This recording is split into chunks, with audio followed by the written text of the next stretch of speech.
दोस्तों नमस्कार। Champion world में आप सभी का बहुत बहुत स्वागत है।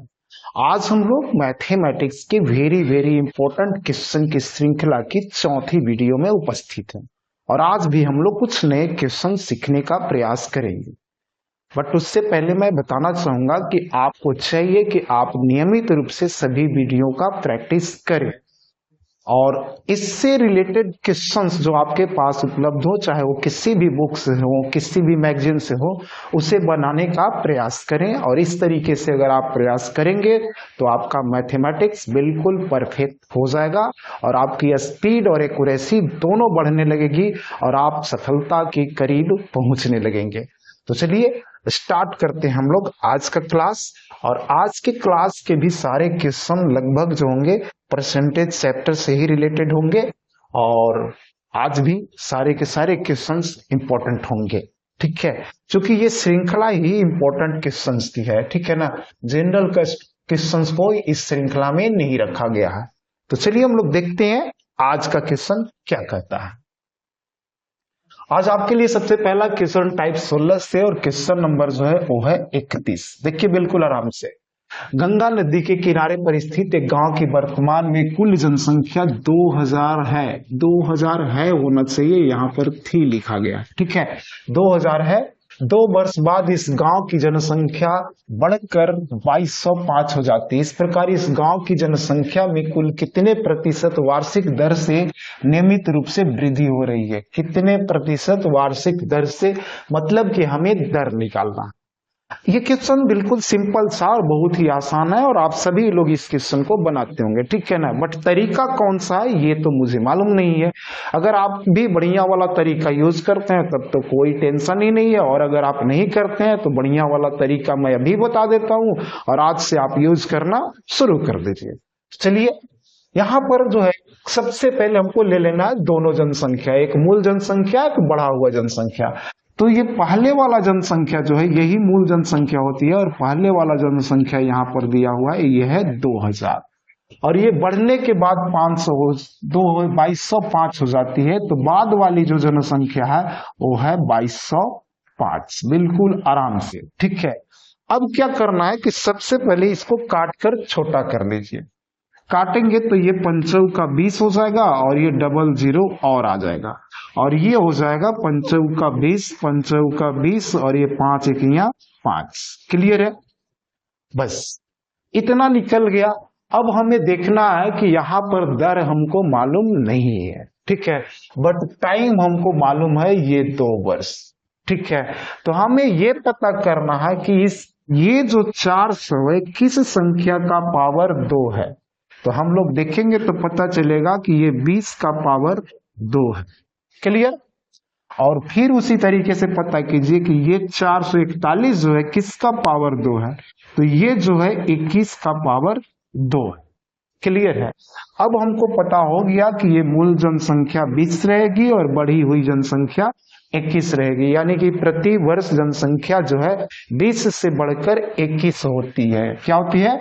20 से बढ़कर 21 होती है। तो वृद्धि कितनी हो रही है जी? तो वृद्धि देख रहे हैं यहाँ पर, तो ये जो वृद्धि हो रही है ये 1 की हो रही है। ठीक है, हमें दर निकालना है तो मूल जनसंख्या हमारा ये 20 है और ये 20 जो होता है हमेशा 100% होता है। क्लियर है? अब पता कर लीजिए कि ये कितना है। ठीक है, तो ये 20 पचे 100, तो ये 1 पचे 5%, यानी जनसंख्या वृद्धि दर जो है वो 5% है। बिल्कुल सॉलिड आएगा और ओरली बना सकते हैं। ये चीज समझ में आती है? आपको आनी चाहिए। और अगर नहीं आती है तो दर निकालने के लिए ऐसा भी कर सकते हैं, दर बराबर वृद्धि हो रहा है 1 तो 1 और बट्टा में 20 और गुना में कितना 100 और इसको काटिए तो 20 पचे 100। लेकिन याद रखिए कभी भी इस तरीके को यूज कर रहे हैं आप लोग, ठीक है, बट इसको चेंज करके इस रूट पे जरूर आइए, बिल्कुल सॉलिड नजर आता है विदाउट लिखे हुए। ठीक है, चलिए अगला क्वेश्चन भी हम बता देते हैं 32। ठीक है, यहां पर भी वही काम करेंगे हम लोग। उत्तरी गोलार्ध में स्थित किसी देश की वर्तमान में कुल जनसंख्या 10 करोड़ है तथा ऐसा अनुमान लगाया गया है कि 3 वर्ष बाद इस देश की जनसंख्या बढ़कर 13.31 करोड़ हो जाएगी। ठीक है, तो यहाँ पर हम लोग पहले वाली जनसंख्या जो है, मूल जनसंख्या जो है निश्चित रूप से कितना है, 10 करोड़। बाद वाला कितना है जी, बाद वाला जनसंख्या जो है 13.31। क्लियर है। यहां पर बस ये दशमलव को हटाइए सबसे पहले और यहां पर डबल जीरो लेते। ठीक है, क्योंकि दशमलव के बाद 2 अंक है इसलिए इधर डबल जीरो आएगा। अब यहां पर काटने का तो चांस बनता नहीं है, नहीं बनता है तब हम लोग टाइम पता करेंगे तो ये वाला 3 वर्ष है। ठीक है, ये वाला क्या है, 3 वर्ष है। तो हम लोग पता करते हैं कि ये जो है किसका पावर 3 है, तो पता कीजिए, तो लगता है कि ये 10 का पावर 3 है। और ये वाला कितने का पावर 3 है, तो ये वाला पता करने पर पता चलता है कि 11 का पावर 3 है। क्लियर। ये जो होता है टाइम को सूचित करता है ना, नंबर ऑफ ईयर्स को सूचित करता है। क्लियर हो गया। तो पक्का है कि हम यहाँ है कि जनसंख्या 10 से बढ़कर कितना हो रही है, 11। तो जब 10 से बढ़कर 11 हो रही है तो वृद्धि तो आपको पता चल ही जाएगा। तो वृद्धि कितना हो रही है, यहाँ पर भी वृद्धि 1 हो रही है। और मूल जनसंख्या हमारा ये वाला है, तो 10 बराबर ये 100% हो जाएगा। तो इसको पता कर लीजिए, 1 बराबर कितना हो जाएगा, ये 10% हो जाएगा और यही हो जाएगा हमारा आंसर, बिल्कुल आराम से निकल जाएगा। ठीक है। और अगर ऐसा नहीं तो दर बराबर 10 में 1 बढ़ रहा है तो 1 और बटा में 10 और गुना में 100। ठीक है, बिल्कुल हो जाएगा कितना, 10%। देखिए हम लोग जो पढ़ते हैं फार्मूला से और ट्रिक्स से, ठीक है ना, वो बहुत ज्यादा सक्सेसफुल नहीं है। ठीक है ना, मैथमेटिक्स को हमेशा आर्ट्स की तरह सीखना चाहिए, साइंस की तरह नहीं है। और ये जो बन रहा है ये आर्ट्स, ये साइंस नहीं है। ठीक है, और ये जो होता है सॉलिड होता है, इसमें गलती होने की भी संभावना नहीं और स्पीड भी हमेशा बढ़िया रहती है। चलिए हम लोग चलते हैं अगले टाइप की ओर, और अगला टाइप देखते हैं हम लोग 17। ठीक है, और क्वेश्चन नंबर जो हम लोग के लिए आ रहा है वो है 33। चलिए देखते हैं कि ये क्या कह रहा है। बिहार राज्य में स्थित एक गांव की वर्तमान में कुल जनसंख्या 4000 है तथा इस गांव की जनसंख्या में 10% की दर से नियमित रूप से प्रति वर्ष कमी आ रही है। इस प्रकार कितने वर्ष बाद बिहार राज्य के इस गांव की कुल जनसंख्या घटने के बाद 3240 हो जाएगी। ठीक है, बिल्कुल आराम से हम लोग सॉलिड सीख सकते हैं। ठीक है, चलना उसी तरीके से है। सबसे पहले हम लोग लेंगे पहले वाली जनसंख्या 4000। ठीक है, राइट, पहले वाला, और फिर ले लेते हैं हम लोग बाद वाला जनसंख्या जो आएगा यहाँ पर हो जाएगा 3240। क्लियर है। ठीक है, काट करके इसको छोटा कर लीजिए, यहां से 0 कैंसिल हो जाएगा। फिर काटे हैं तो 4 से कटेगा दोनों तरफ, 4 1 यहाँ 4 और ये 0 और ये 0 और ये 4 ये 32 और 4 1 यहाँ 4। क्लियर है। यहाँ पे दर दिया हुआ है हमारा 10%। तो दर दिया हुआ तो दर होता है 10% और ये जो हो रही है क्या हो रही है, कमी हो रही है। 10% क्या हो रही है, कमी। और अगर हम लोग 10 का 10% 1 होता है कम करते हैं तो 9 हो जाता है। ठीक है, यानी कि पक्का है कि ये 10 से घटकर कितना हो जाएगा, 9। और जब ये दर हमको पता हो गया, 10% की कमी पता हो गया, तो बस देख लीजिए कि ये क्या है, ये स्क्वायर है या क्यू है। तो यहां देखते हैं 10 में हम लोग क्या करेंगे कि 100 होगा तो ये स्क्वायर करेंगे, 9 में हम लोग क्या करेंगे कि 81 हो जाएगा तो ये स्क्वायर करेंगे। और यही वाला जो होता है टाइम को सूचित करता है।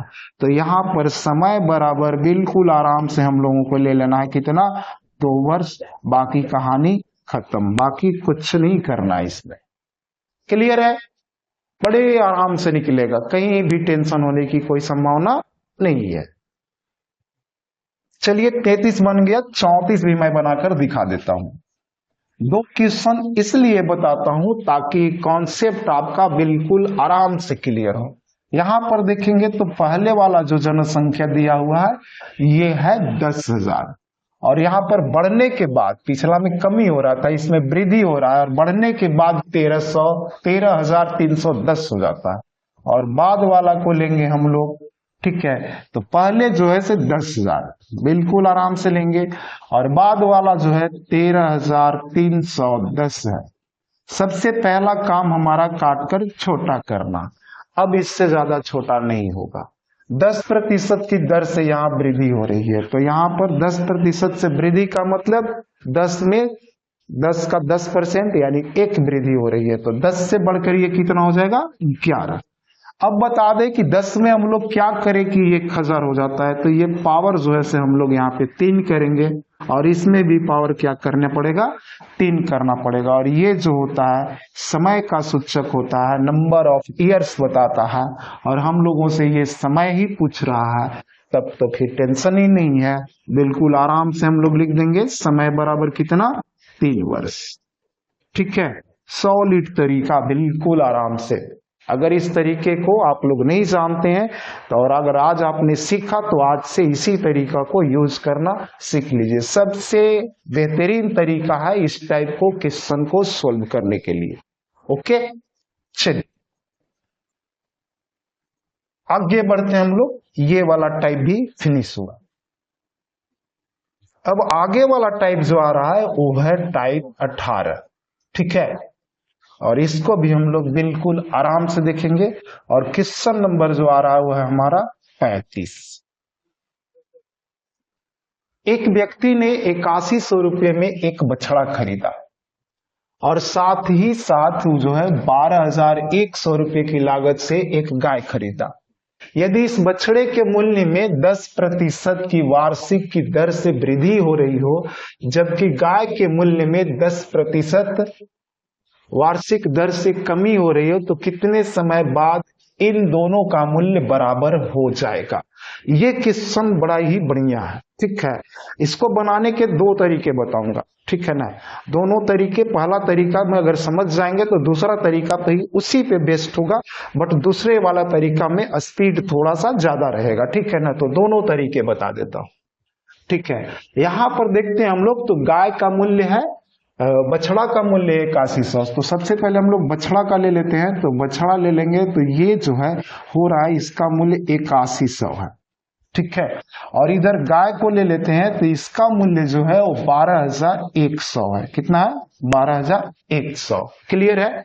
अब क्या हो रहा है कि यहां पर हम लोग दोनों को काट के छोटा कर ही लेना चाहिए, बस सॉरी।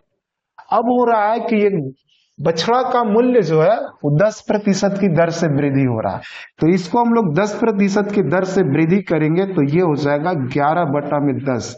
लेकिन ये नहीं पता है कि कितने साल तक बढ़ाना है, तो इसको हम लोग पावर में ले लेंगे n। ठीक है, अब इसको क्या करते हैं कि इसको 10% की दर से कमी हो रही है, तो ये 9/10 हो जाएगा, और इसका भी पावर लेंगे n, और ऐसा करने के बाद ये दोनों जो है बराबर हो जाता।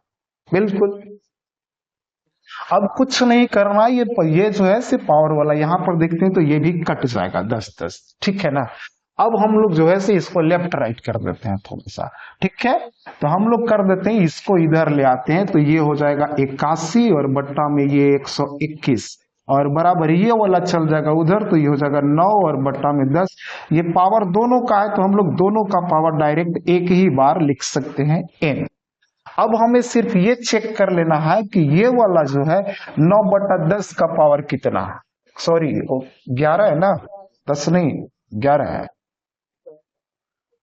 ठीक है, मिस्टेक हो रहा है, ये 11 है, तो हमें देख लेना है कि 9/11 का पावर कितना है। तो हम लोग देख रहे हैं कि 9 का स्क्वायर है ये, और ये जो है 11 का स्क्वायर है, तो मतलब कि हम लोग लिख सकते हैं इसको बिल्कुल आराम से 9/10 है ना। यहाँ पर हो जाएगा पावर कितना 2, और बराबर में 9 और बट्टा में फिर हमको 10 लिख दिए यहाँ से, 9/11 का पावर कितना n। ठीक है, फिर यहाँ पे गलती लिखा गया, थोड़ा सा मिस्टेक हो रहा है, ये हो जाएगा। दरअसल क्या होता है ना कि आंसर जब निकल जाता है ना, हम लोगों का कैलकुलेशन आगे चला जाता है, हाथ पीछे रह जाता है। ठीक है ना, तो माइंड कुछ और ऑर्डर देता है और लिखा कुछ और जाता है। अब यहाँ बिल्कुल जब दोनों का बेस बराबर हो तो यहाँ पर पक्का है कि n बराबर 2 वर्ष होता है। n बराबर क्या होता है 2 वर्ष होता है। क्लियर है, बस चलिए, तो इस तरीके से बिल्कुल हम लोग आराम से बना सकते हैं। सबसे पहले इसी तरीके से हम लोग बना लेते हैं 36 को, तब बनाएंगे हम लोग दूसरा वाला तरीका से दोनों को। यहां पर भूखंड जो है से 72,900 का है और उस पर 1,33,100 रुपए की लागत से एक मकान बनाया, ठीक है ना।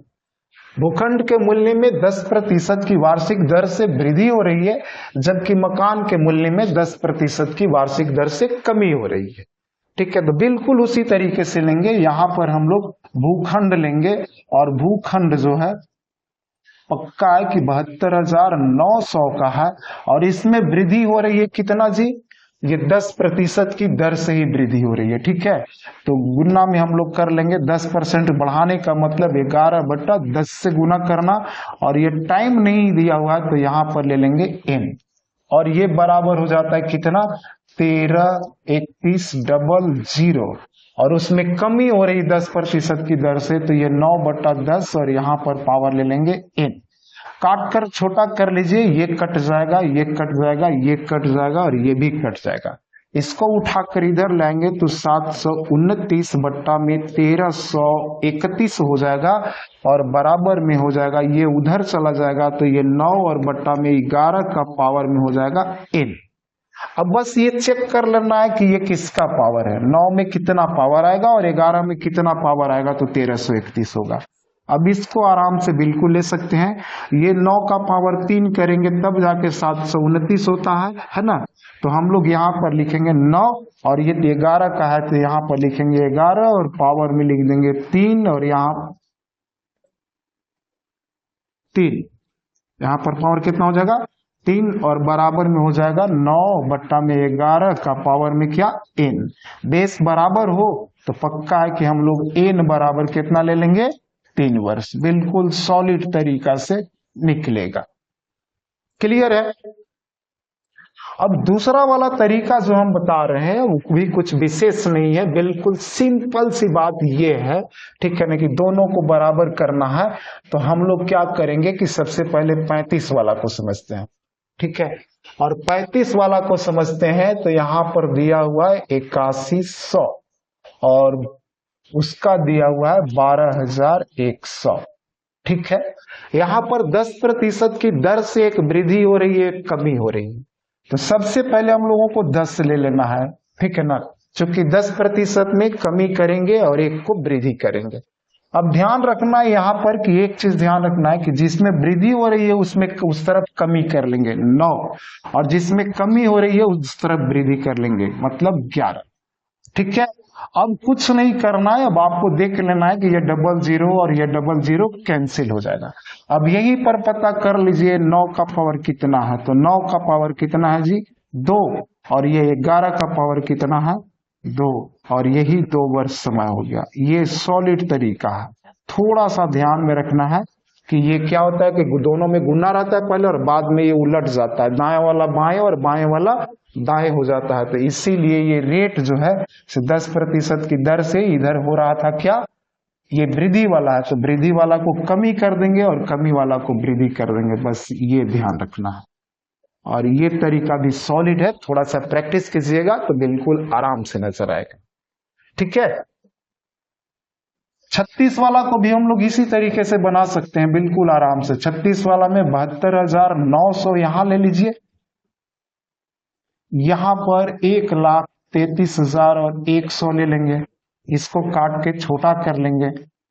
10% की दर यहां पर भी है तो पक्का है बीच में ले लेना है हम लोग को 10। इधर वाला वृद्धि हो रहा है तो इधर कमी ले लेंगे तो ये हो जाएगा 9, और इधर हो रहा था कमी तो इधर वृद्धि ले लेंगे और ये हो जाएगा 11। अब बस पता कर लेना है कि ये 9 का क्या है, तो देखते हैं। तो 9 का पावर ये 3 है और ये वाला जो है 11 का पावर कितना है 3 है, यानी कि समय बराबर हम लोगों को बस लिख लेना है कितना जी, समय बराबर 3 वर्ष। बिल्कुल आराम से आएगा सॉलिड तरीके से। थोड़ा सा प्रैक्टिस कीजिए तब इन सब तरीकों को बनाने में आनंद आता है, बिल्कुल ओरली बन जाता है। थोड़ा सा प्रैक्टिस कीजिएगा ना तो इस तरीके से इस क्वेश्चन को बिल्कुल ओरली बना सकते हैं, कहीं भी टेंशन होने की सवाल ही नहीं उठता है। ओके, तो चलिए हम लोग आगे बढ़ते हैं, अगले टाइप की ओर चलते हैं और देखते हैं अगला टाइप क्या है। अगला टाइप जो आएगा वो है 19।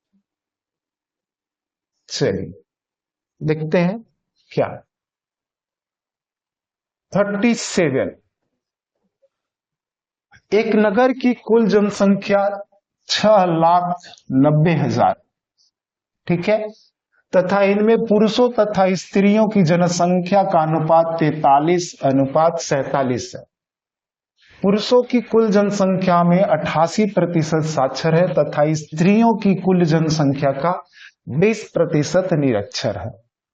इस प्रकार उस नगर की निरक्षरता कुल जनसंख्या का लगभग कितना प्रतिशत। देखिए इस क्वेश्चन में जो है बढ़िया क्वेश्चन है। अगर इस क्वेश्चन के टेक्निक को समझते हैं, इसके की पॉइंट्स को समझते हैं तो बहुत आराम से बना सकते हैं, और नहीं तो ये क्वेश्चन आपको परेशान कर सकता है और एग्जाम हॉल में कभी कभी इतना उलझा देगा कि या तो नहीं बनेगा और नहीं तो ये टाइम बर्बाद करके 0 नंबर देगा और नहीं तो निगेटिव नंबर देगा। ठीक है, तो इस क्वेश्चन का सबसे पहला की पॉइंट्स ये है कि हमें आंसर प्रतिशत में लाना। आंसर किस में लाना है? प्रतिशत में लाना। और रेशियो हमको मालूम है, जब आंसर प्रतिशत में लाना हो और रेशियो मालूम हो तो मूल जो संख्या है, चाहे जनसंख्या हो या कोई भी संख्या हो, उससे हमको कोई लेना देना नहीं। सबसे पहले तो इसको सॉलिड छोड़ दीजिए वहीं पर।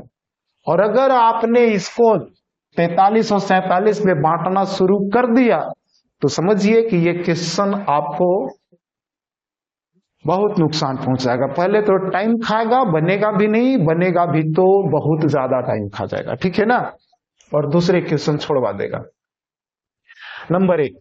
दूसरा की पॉइंट ये है कि यहां पर लगभग में आंसर पूछ रहा है, तो जब भी लगभग में आंसर पूछे तो लास्ट में कैलकुलेट करते समय सावधानी देखना चाहिए कि हमें कहां पर से आंसर सिलेक्ट कर सकते हैं, ठीक है ना, और नहीं तो पूरा कैलकुलेट करने के चक्कर में आपका टाइम बर्बाद हो जाएगा। ठीक है, तो चलिए हम लोग इसको बनाते हैं।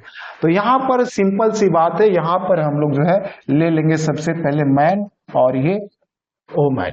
ठीक है, 43 47 दिया हुआ, ये 43 है और ये 47 है, ये रेशियो दिया हुआ। अब इस रेशियो में इसको बांटने की हमें जरूरत नहीं, इससे कोई मतलब ही नहीं है, हम लोग सिर्फ इसी से करेंगे। ठीक है, अब जो है दूसरी बात इसमें ध्यान देना है कि पुरुषों की कुल जनसंख्या का 88% साक्षर है तथा स्त्रियों की कुल जनसंख्या का 20% निरक्षर है। ध्यान दीजिए, यहां साक्षर है और यहाँ पे निरक्षर है। ठीक है, और इस प्रकार उस नगर की निरक्षरता हमको निकालना है। क्या निकालना है? निरक्षरता। तो हम लोग डायरेक्ट निरक्षरते पे आ जाते हैं। ठीक है ना, कहां पहुंचते हैं? निरक्षरता, डायरेक्ट इसी पे आएंगे। ठीक है, अब पक्का है कि 88% पुरुष साक्षर है तो निरक्षर की संख्या जो होगी वो 12% होगी। ठीक है ना, हालांकि प्रतिशत लिखने की भी जरूरत नहीं है, हम केवल समझने के लिए लिख रहे हैं। और स्त्रियों का निरक्षरता तो ऑलरेडी दिया हुआ है यहाँ पे 20%, इसको लिखने की जरूरत नहीं थी। जैसे ही हमारे दिमाग में क्या लिखते हैं हम लोग, जैसे ही हमारे दिमाग में आएगा कि 12% है तो यहाँ पर पढ़िए 12 3 36 और बरचऊ 48 और 3 51। कितना? 51। और बस 2 अंक से पहले दशमलव बैठा दीजिए, ये आपका प्रतिशत निकल गया 12%, यानी 43 का 12% निकल गया। अब यहाँ 47 का 20% निकालना था तो 2 से बस पहाड़ा पड़िए, 2 से 14 की 4 1 0 है तो पहले डाल दीजिए, और 2 चौका 8 और 1 9 और 2 अंक पहले दशमलव डाल दीजिए।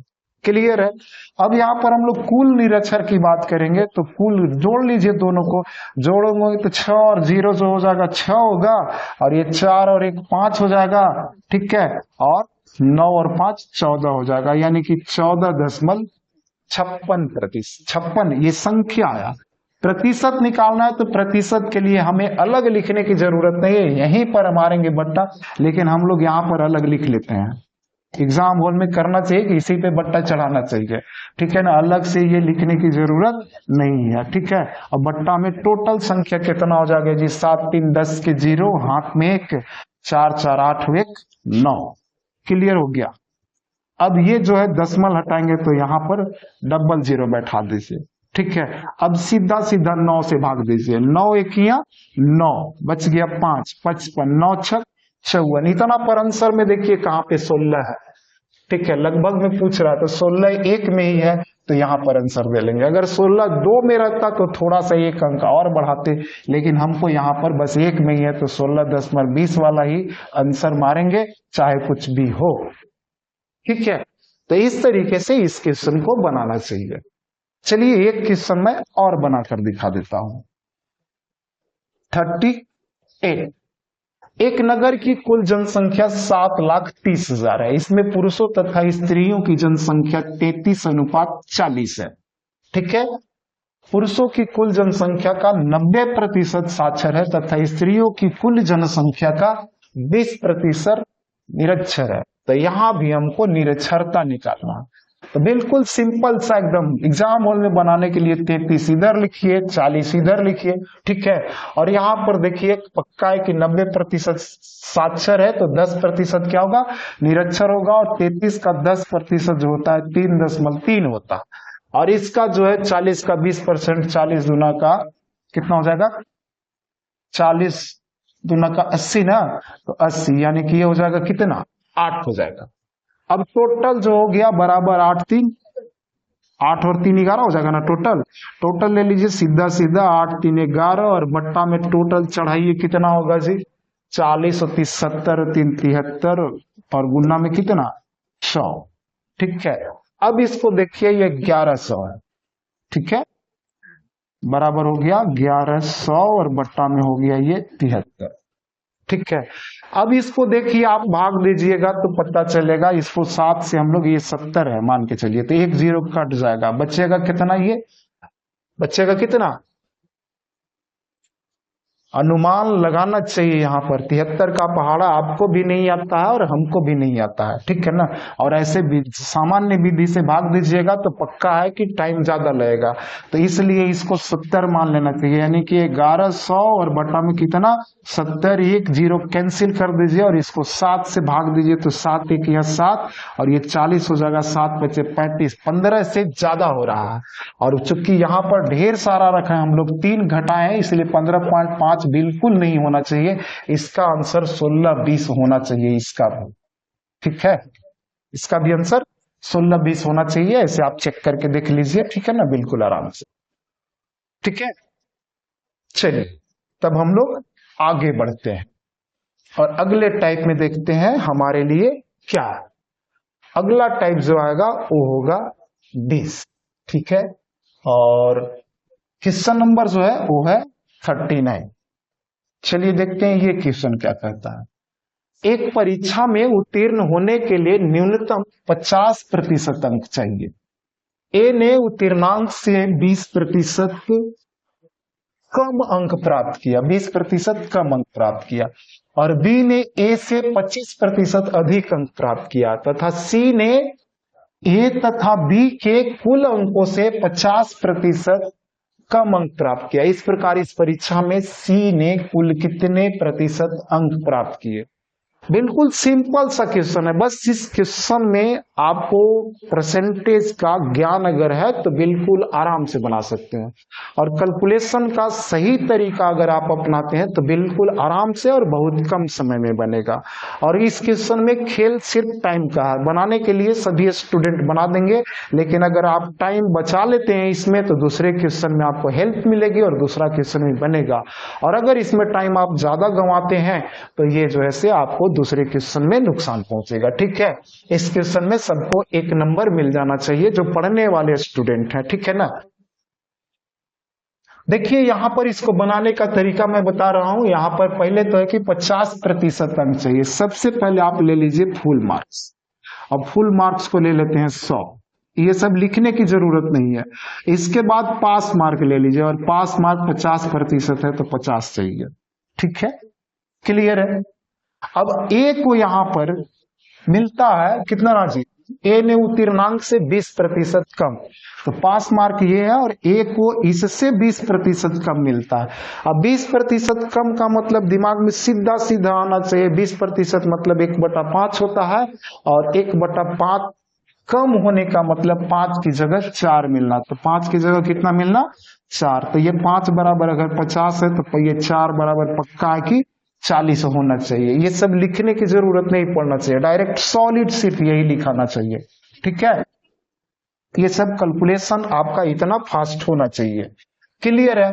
अब आगे देखते हैं, बी ने ए से 25% अधिक अंक प्राप्त किया। बी जो है ए से 25% अधिक प्राप्त करता है। 25% का मतलब 1/4 होता है। ठीक है, 1/4 होता है, और 4 में 1 अधिक 5, यानी कि इसको जब 4 मिला तो इसको 5 मिलेगा। 4 बराबर 40 तो 5 बराबर 50। ठीक है, ये सब इधर वाला लिखना नहीं चाहिए, सीधा सॉलिड दिमाग में आना चाहिए आपके। ठीक है,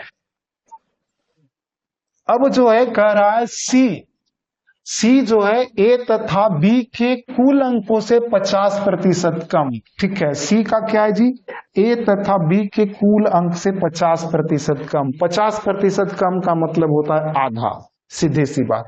तो 50 और 40 का आधा कितना हो जाएगा 45। 50 और 40 जोड़ देंगे तो 90, और उसका आधा कितना हो जाएगा 45। और ये हो गया सी का, और यही हो गया सी का प्रतिशत नंबर पूछ रहा है। सी ने कुल कितने प्रतिशत, चूंकि 100 में है ही और 45 मिला, तो सी का प्रतिशत निकालना है, तो ये 45%। आंसर बिल्कुल आसान सा। यहां पर सीधी सी बात दिमाग में रखनी ये है कि परसेंटेज का बेसिक ज्ञान और कैलकुलेशन कैसे फास्ट होता है, ये सब टेक्निक अगर मालूम है तो इस तरह के क्वेश्चन को बिल्कुल सॉलिड निकाल सकते हैं और ओरली निकाल सकते हैं। कहीं भी इसमें टेंशन होने की जरूरत नहीं है। और नहीं तो अगर थोड़ा बहुत लिखने की भी जरूरत पड़ जाए तो बिल्कुल थोड़ा बहुत लिख करके काम खत्म हो सकता है। ठीक है, इसीलिए परसेंटेज का बेसिक ज्ञान होना बहुत जरूरी है। जिनको परसेंटेज का बेसिक ज्ञान और बढ़िया वाला ज्ञान नहीं होगा, उनको ये सब समझने में दिक्कत हो सकती है। ठीक है, तो आप लोग परसेंटेज का बेसिक जो है बढ़िया वाला तरीका से और बढ़िया से कंप्लीट कीजिए। ऐसे कुछ स्टूडेंट्स ने डिमांड की है कि परसेंटेज को बेसिक बताया जाए, पढ़ाया जाए, या उसका वीडियो बनाया जाए। मैं कोशिश कर रहा हूं और कोशिश करता हूं जल्दी उपलब्ध करा दूं। ठीक है, और अगर आपको लोगों को दिक्कत हो रही है तो बेसिक वाला जो है ना उसको निश्चित रूप से देखिएगा। चलिए अगला क्वेश्चन हम लोग 40 बनाते हैं। एक परीक्षा में उत्तीर्ण होने के लिए 45% अंक चाहिए। कितना चाहिए जी 45%। पक्का कि 45% अंक चाहिए, तो पूर्णांक 100 रहेगा तो पास मार्क कितना होगा जी 45। इसको एकदम आराम से लेना है, कितना 45। ओके, ए ने उत्तीर्णांक से 20% अधिक अंक प्राप्त किया। उत्तीर्णांक से 20% अधिक, 20% अधिक का मतलब कितना जी 5 से बढ़कर 6, तो ये 5 बराबर 45, तो 6 बराबर 5 9 45, तो 6 9 54। बिल्कुल आराम से, ये सब लिखने की जरूरत नहीं पड़नी चाहिए, सॉलिड निकालना सीखिए। ठीक है, चलिए अब बी की बात करते हैं। तो यहाँ पे बी ने ए से 16.2/3% कम। 16.2/3 का मतलब 1/6 होता है। ठीक है ना, 16 48 और 2 50, तो 50 बटा में कितना जी 3, और ये हो जाएगा 100, काटेंगे तो 5 36, यानी बराबर 1/6। परसेंटेज बेसिक सीखते समय ये सब कंप्लीट होना चाहिए कि इतना का मतलब जो होता है 1/6 होता है। और यहाँ पर बी का 1/6 कम है ना, यानी 6 में 6 बराबर 54, 6 9 54, तो 1 कम 5 9 45, तो बी बराबर कितना हो जाएगा 45। बिल्कुल आराम से। क्लियर। सी जो है ए तथा बी के कुल अंकों से 33.1/3 इसी तरीके से कट कर देख सकते हैं, तो 33.1/3% बराबर 1/3 होता है, और 1/3 इसको कम करना है।